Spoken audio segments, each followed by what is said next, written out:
Assalamualaikum warahmatullahi wabarakatuh. Halo adik-adik hebat, siswa-siswi tingkatan SMA se-Sulawesi Selatan.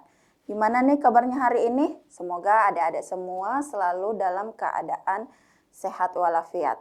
Terima kasih juga kami ucapkan kepada Bapak dan Ibu Guru yang senantiasa membimbing adik-adik hebat kita di sekolah dengan penuh ikhlas. Semoga Bapak dan Ibu Guru di sekolah selalu diberikan kesehatan yang melimpah. Nah, kembali lagi bersama Kak Arifa di sini untuk membersamai persiapan TKA adik-adik ke depannya, masih dengan program yang sama, yaitu program Smart School Generasi Smart berkarakter cerdas Kid.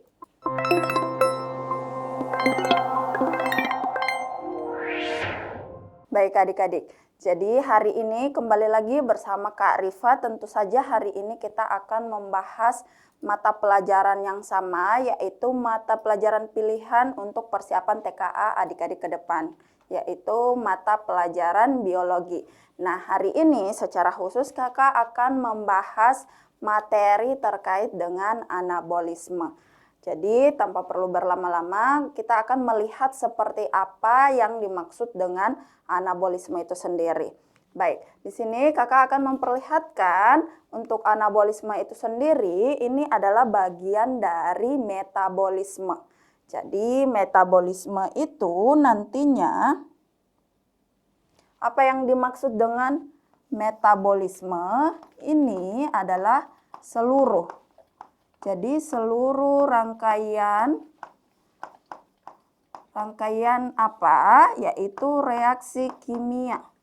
Reaksi kimia yang terjadi di dalam tubuh kita nih. Jadi tubuh kita itu melakukan yang namanya proses metabolisme. Nah, itu adalah seluruh rangkaian reaksi kimia yang terjadi di dalam tubuh kita. Makanya dia disebutnya metabolisme. Nah, nanti metabolisme ini kita akan mendapati dua bagian utama, yaitu yang pertama ada katabolisme, kemudian yang kedua itu anabolisme. Nah, di sini kakak akan membahas secara khusus yaitu terkait dengan anabolisme saja. Nah, kita bagi menjadi dua bagian ya. Di sini kakak akan membahas terkait anabolisme. Nah, sebelum kakak masuk ke poin-poin utama, apa sih yang dimaksud dengan anabolisme? Itu kita akan membahas sebentar satu persatu. Di sini kakak akan memberikan beberapa poin yang akan kita bahas ke depan. Apa itu anabolisme? Jadi, apa yang dimaksud dengan anabolisme? Kemudian, jenis-jenis reaksi dari sebuah anabolisme. Kemudian ada karakteristik khusus dari anabolisme. Dan yang terakhir itu ada asimilasi karbon yang sangat berhubungan dengan proses anabolisme. Nah, itu poin-poin yang akan kita bahas hari ini. Langsung saja kita masuk ke poin yang pertama, yaitu apa sih yang dimaksud dengan anabolisme. Jadi kalau adik-adik melihat anabolisme itu kan bagian dari metabolisme. Berarti ada proses reaksi kimia yang terjadi di dalamnya. Nah, kita harus mengetahui bahwa dalam setiap harinya tubuh kita akan selalu melakukan yang namanya proses metabolisme. Dari kita bangun tidur sampai kita tidur kembali, kemudian pada saat kita tidur itu pun tetap berlangsung yang namanya proses metabolisme atau proses reaksi kimia. Nah, anabolisme ini salah satunya. Kalau berbicara tentang anabolisme, ini secara khusus merupakan jalur metabolik. Jadi bagian dari metabolisme yang fungsinya untuk menyusun. Apa yang disusun? Ini molekul-molekul yang sifatnya sederhana dari molekul kompleks. Jadi dari sederhana disusun menjadi molekul yang kompleks atau molekul kompleks yang disusun yang berasal dari molekul-molekul sederhana. Jadi ada kata kompleks, ada kata sederhana. Nah, itu adalah pengertian utama atau maksud utama dari anabolisme. Kemudian Di sini kita bisa melihat untuk anabolisme itu energi yang digunakan adalah berasal dari yang namanya ATP, bisa dari NADPH, atau bisa berasal dari molekul energi yang lain. Ini bisa dari proses respirasi, salah satu contohnya respirasi, maupun proses fotosintesis. Nah, inti utama dari anabolisme itu di mana disusunnya sebuah senyawa atau molekul yang sifatnya sederhana menjadi kompleks. Jadi ibaratnya anabolisme itu sifatnya seperti konstruksi. Jadi kita menyusun atau membangun dari yang sederhana ke yang kompleks dengan energi-energi tersebut. Nah, itu untuk anabolisme. Selanjutnya kita akan melihat jenis-jenis dari anabolisme. Nah, sebelum itu kakak akan memperlihatkan di sini contoh reaksi dari anabolisme. Ini sama saja ya, dari kategori pengertiannya tadi, ini menggunakan molekul yang sederhana atau molekul yang kecil. Kemudian dengan membutuhkan energi, sifatnya butuh energi karena dia kan mau membangun nih. Ceritanya mau menyusun, dia harus membutuhkan yang namanya energi. Sehingga nanti terbentuklah molekul yang sifatnya kompleks. Seperti molekul yang ada di gambar ini. Nah, seperti itu untuk reaksi anabolisme secara umum. Nah, kita akan melihat jenis-jenis dari anabolisme. Yang pertama, anabolisme itu termasuk salah satu jenisnya ada sintesis molekul, biomolekul. Nah, di mana sintesis biomolekul ini adalah pembentukan protein. Jadi protein ini adalah senyawa yang sifatnya kompleks. Ini dibentuk dari mana? Ini dari asam amino. Dari prosesnya apa? Proses translasi. Nah, ini adalah salah satu jenis dari anabolisme. Karena dari senyawa sederhana dibuat menjadi lebih kompleks, yaitu protein. Nah, itu yang pertama. Nah, yang kedua ada sintesis lipid. Di sini kata utamanya adalah lipid. Jadi yang dibentuk adalah trigliserida, fosfolipid, dan kolesterol. Ini dibentuknya dari senyawa asam lemak dan gliserol. Jadi ini bentuk sederhana. Dan ini yang bentuk kompleksnya.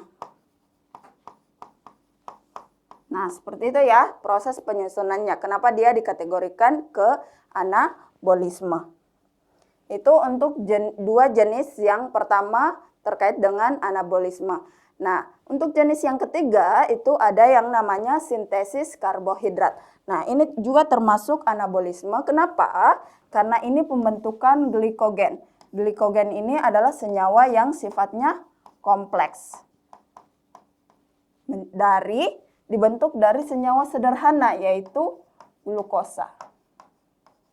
Kalau prosesnya apa? Melalui proses glikogenesis. Jadi pembentukan glukosa menjadi glikogen.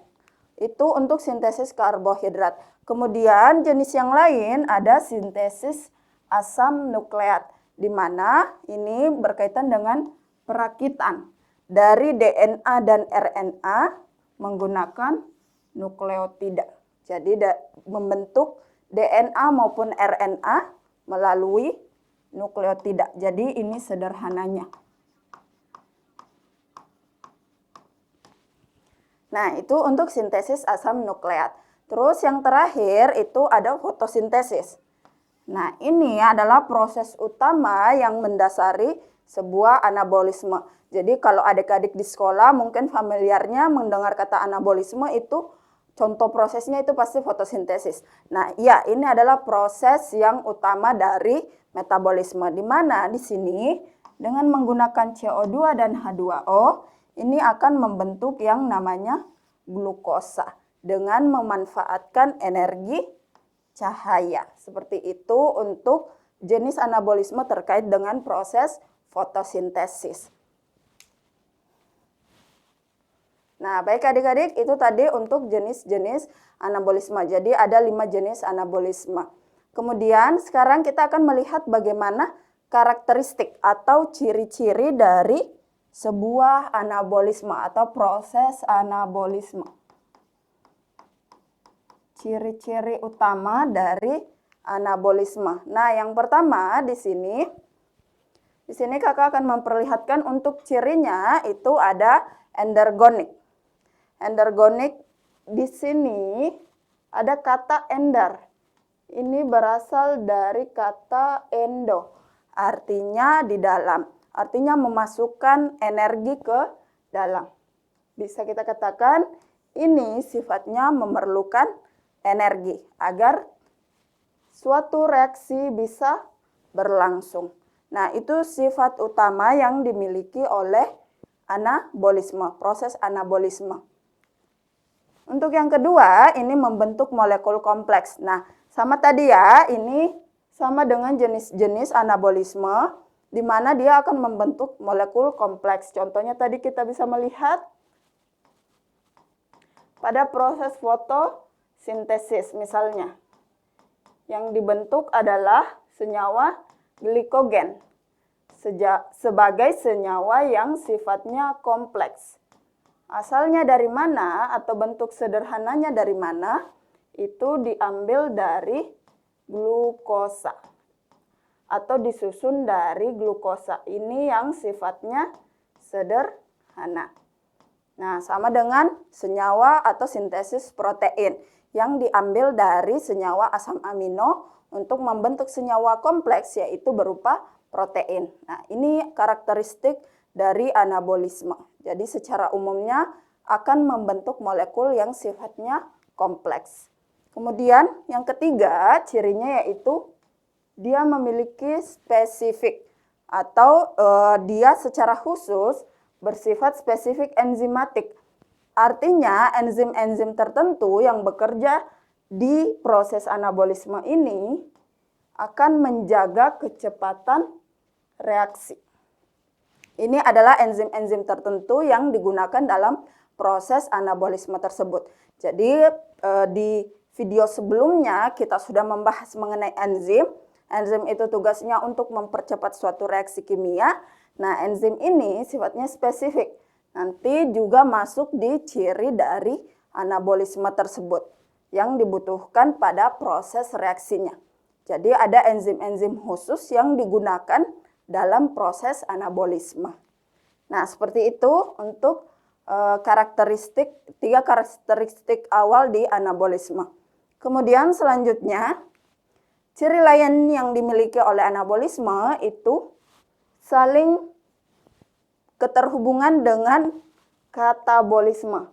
Jadi walaupun antara anabolisme dan katabolisme itu sifatnya berlawanan, tapi saling terhubung. Kenapa demikian? Karena hasil dari katabolisme berupa ATP dan NADPH. Ini berupa ATP dan NADPH. Ini digunakan untuk reaksi anabolisme. Jadi yang berlawanan tadi, walaupun dia berlawanan tapi hasilnya masih digunakan untuk proses anabolisme sendiri. Karena tadi anabolisme butuh yang namanya energi. Energi untuk melangsungkan proses reaksinya. Nah, itu ciri yang berhubungan dengan katabolisme. Nah, sekarang selanjutnya ini cirinya penting bagi pertumbuhan. Kenapa anabolisme itu dikatakan penting bagi pertumbuhan? Jadi, anabolisme ini sangat bergantung atau sangat mempengaruhi organisme yang sedang berkembang.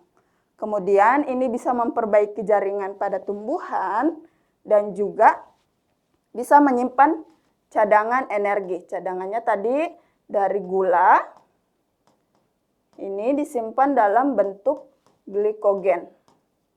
Ini sebagai cadangan makanan. Cadangan makanan yang sifatnya itu kompleks. Nah, ini ya, berarti ini akan sangat berkaitan dengan anabolisme. Nah, ini ciri yang juga dimiliki oleh anabolisme. Nah, itu tadi karakteristiknya. Sekarang kita akan membandingkan antara anabolisme dan asimilasi karbon. Kenapa kakak harus bahas asimilasi karbon? Karena ini adalah proses yang sangat berkaitan dengan anabolisme itu sendiri. Nah, di sini kakak akan memperlihatkan apa yang dimaksud dengan asimilasi. Jadi, asimilasi karbon ini merupakan bentuk utama. Bentuk utama terjadinya sebuah proses anabolisme. Nah, asimilasi itu seperti penyerapan. Jadi, asimilasi ini sama dengan penyerapan. Jadi apa yang terjadi di asimilasi karbon? Ini ada penangkapan karbon yang sifatnya anorganik. Anorganik ini contohnya misalnya CO2 atau karbon dioksida. Nanti asimilasi karbonnya diikat, kemudian diubah menjadi senyawa organik. Pada proses apa? Pada proses anabolisme. Jadi terjadi dulu yang namanya asimilasi, kemudian barulah bisa terjadi yang namanya anabolisme. Karena senyawa yang ditangkap tersebut, yang sifatnya anorganik tadi, itu akan masuk ke proses anabolisme, kemudian diubah menjadi senyawa organik. Nah, barulah proses reaksi itu terjadi. Nah, seperti itu untuk sifat dari asimilasi. Nah, kemudian asimilasi ini bisa menjadi pintu utama masuknya senyawa tersebut ke dalam rantai makanan. Jadi, penyerapan karbon tersebut akan memulai proses di mana aliran energi itu dimulai. Jadi, ada terjadi masuk ke dalam yang namanya rantai makanan, aliran energi. Nah, seperti itu untuk hubungan antara anabolisme dan asimilasi karbon. Nah, itu untuk asimilasi karbon perbandingannya dengan anabolisme. Jadi, saling keterhubungan antara keduanya. Kemudian kita akan melihat bagaimana karakteristik dari asimilasi karbon. Nah, yang pertama, di sini kita akan melihat bahwa asimilasi karbon itu sifatnya autotrofik. Jadi, ini berarti dilakukan oleh organisme autotrof yang mampu melakukan yang namanya fotosintesis. Nah, fotosintesis. Fotosintesis ini akan terbagi menjadi dua. Ada fotosintesis, ada juga yang sifatnya kemosintesis. Ini berasal dari kata foton, artinya ini akan memanfaatkan cahaya. Sedangkan ini dari kemo, kimia, ini memanfaatkan zat kimia atau energi kimia. Nah, itu sama-sama sifatnya autotrofik, artinya mampu untuk mensintesis makanannya sendiri. Itu karakteristik utama. Nah, kemudian menggunakan energi eksternal. Energinya tadi di sini bisa berasal dari energi cahaya matahari atau bisa dengan energi kimia. Intinya energi ini adalah sifatnya eksternal, berasal dari lingkungan atau berasal dari luar. Kemudian yang ketiga menghasilkan bahan dasar organik. Nah, tadi karena ada penyerapan energi dari luar, misalnya CO2 ini, juga penggunaan H2O, ini dengan bantuan energi cahaya pada proses fotosintesis, ini akan menghasilkan C6H12O6. Ini adalah bentuk glukosa atau menghasilkan gula yang ini sifatnya organik. Jadi menghasilkan bahan dasar organik. Nah, seperti itu ciri menghasilkan bahan dasar organik. Kemudian mendukung terjadinya siklus karbon secara global. Karena tadi ada asimilasi. Ada proses asimilasi. di mana CO2 ini tadi ini dimanfaatkan pada proses fotosintesis sehingga nanti di sini akan menghasilkan oksigen yang dilepaskan ke udara. Nah, terjadilah siklus. Nanti oksigennya dinikmati oleh kita makhluk hidup, kemudian makhluk hidup melakukan proses pernafasan menghasilkan lagi karbon dioksida. Nah, karbon dioksida lagi diserap kembali oleh si autotrofik atau tumbuhan autotrof yang memanfaatkan CO2 secara langsung. Nah, itu adalah karakteristik dari asimilasi karbon. Nah, sekarang kita akan melihat jenis dari asimilasi karbon tersebut. Yang pertama tadi jenisnya itu ada yang berupa fotosintesis. Ini tadi penggunaan dengan memanfaatkan energi cahaya matahari. Nah, contohnya di sini salah satu prosesnya kita lihat sebagai pengantar sebelum kita masuk ke reaksi-reaksinya yang akan kita bahas secara terpisah ya.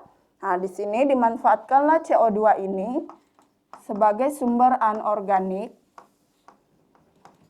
Kemudian nantinya ini juga sebagai anorganik, nanti tumbuhan ini melakukan fotosintesis dengan memanfaatkan cahaya. Nah, nanti menghasilkan O2. Seperti itu ya proses dari fotosintesis secara umum. Kemudian jenis yang kedua itu tadi dengan cara kemosintesis dengan memanfaatkan zat kimia. Jadi ini kebanyakan dilakukan oleh kelompok dari bakteri.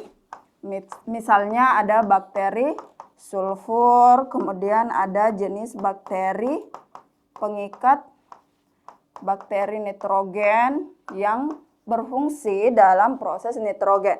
Nah, kalau kemosintesis ini tidak menggunakan yang namanya klorofil. Dia lebih menggunakan energi kimia dan dibantu oleh makhluk hidup berupa bakteri ini. Nah, seperti itu untuk proses kemosintesis, perbedaannya dengan fotosintesis. Nah, baik. Itu untuk proses dari jenis-jenis anabolisme yang berkaitan dengan asimilasi karbon tadi.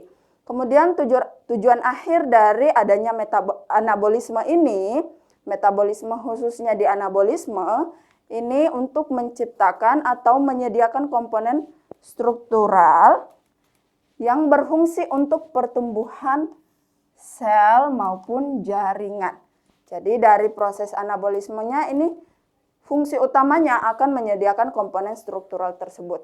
Kemudian menyimpan energi dalam bentuk molekul kompleks.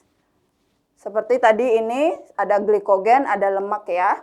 Kemudian memungkinkan terjadinya regenerasi atau penyembuhan luka. Nah, ini sangat mungkin ya terjadi bila ada proses anabolisme.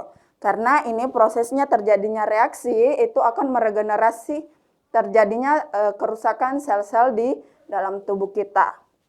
Nah, kemudian tujuan akhirnya di sini ini akan menopang proses perkembangan dan diferensiasi organisme.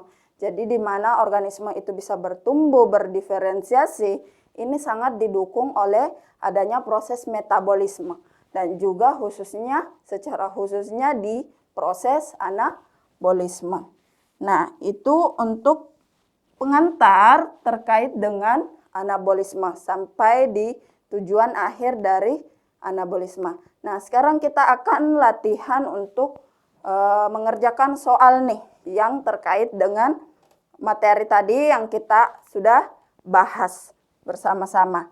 Nah, di sini kakak akan memperlihatkan satu contoh soal.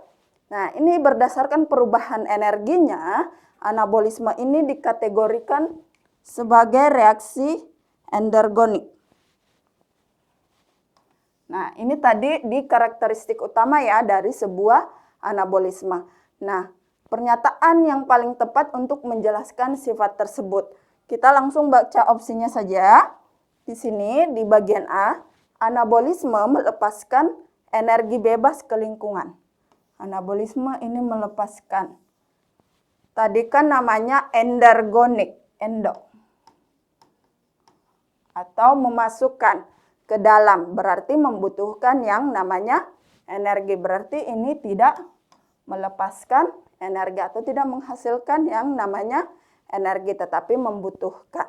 Jadi ini kurang tepat. Kemudian yang opsi yang kedua, anabolisme membutuhkan masukan energi dari luar. Membutuhkan masukan energi dari luar untuk membangun molekul kompleks. Molekul kompleks dari molekul yang sifatnya sederhana. Nah, ini sudah sangat sesuai ya dengan apa yang dimaksud anabolisme itu sendiri. Jadi, kata inti utamanya sudah masuk ke dalam pernyataan ini. Dari pembentukan molekul kompleks yang diambil dari atau yang disusun dari molekul sederhana. Berarti membutuhkan yang namanya energi. Nah, berarti ini adalah pernyataan yang benar. Nah, kalau yang C itu berlangsung secara spontan, ini juga tidak, kurang tepat. Sedangkan yang delta, anabolisme tidak membutuhkan. Ini ada kata tidak. Nah, karakteristik utamanya kan dia sangat butuh yang namanya oksigen. Jadi ini juga kurang tepat. Anabolisme menghasilkan produk sampingan. Nah, justru anabolisme itu membutuhkan yang namanya ATP. Nanti hasilnya itu berupa glukosa, molekul kompleks, dan oksigen yang dilepaskan ke udara. Nah, itu untuk contoh soal pertama. Kita latihan lagi untuk satu contoh soal di contoh soal kedua. Nah, di sini di dalam pengantar klasifikasi tipe anabolisme,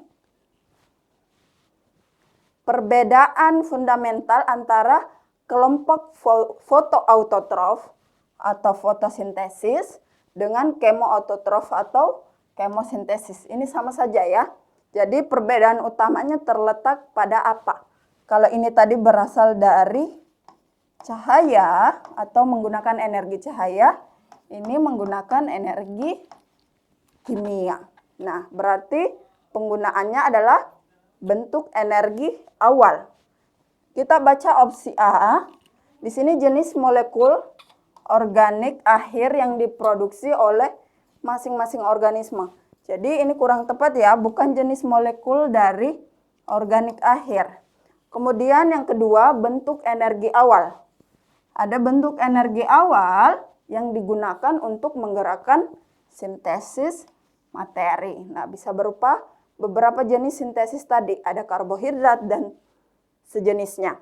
Kemudian berarti opsi B ini sudah benar ya. Di opsi C, jumlah atom karbon yang dapat diikat dalam satu siklus ini merupakan reaksi tunggal. Ini tidak berkesesuaian ya. Kemudian kebutuhan H2O atau kebutuhan air sebagai pelarut utama di dalam sitoplasma sel. Ini nanti kita akan melihat bagaimana reaksinya. Dan ini tidak sesuai dengan reaksi anabolisme. Begitu pula yang opsi E, ada atau tidaknya tergantung terhadap enzim-enzim pada metabolisme. Nah, ini juga kurang tepat. Jadi jawaban yang paling tepat adalah bentuk energi awal, yaitu ada yang dari cahaya, ada dari energi kimia. Nah, seperti itu adik-adik untuk pembahasan terkait dengan anabolisme. Baik, untuk materi terkait dengan anabolisme yang menjadi pengantar dari anabolisme, kakak cukupkan sampai di sini. Semoga adik-adik bisa memahami apa yang kakak sampaikan terkait dengan anabolisme. Selanjutnya kita akan membahas mengenai reaksi dari fotosintesis itu sendiri. Kalau adik-adik merasa hal ini bermanfaat, boleh adik-adik bantu share ke teman-temannya supaya ilmu ini tidak berhenti sama adik-adik. Nah, kurang dan lebihnya mohon dimaafkan. Kakak akhiri, sampai jumpa di video selanjutnya. Assalamualaikum warahmatullahi wabarakatuh.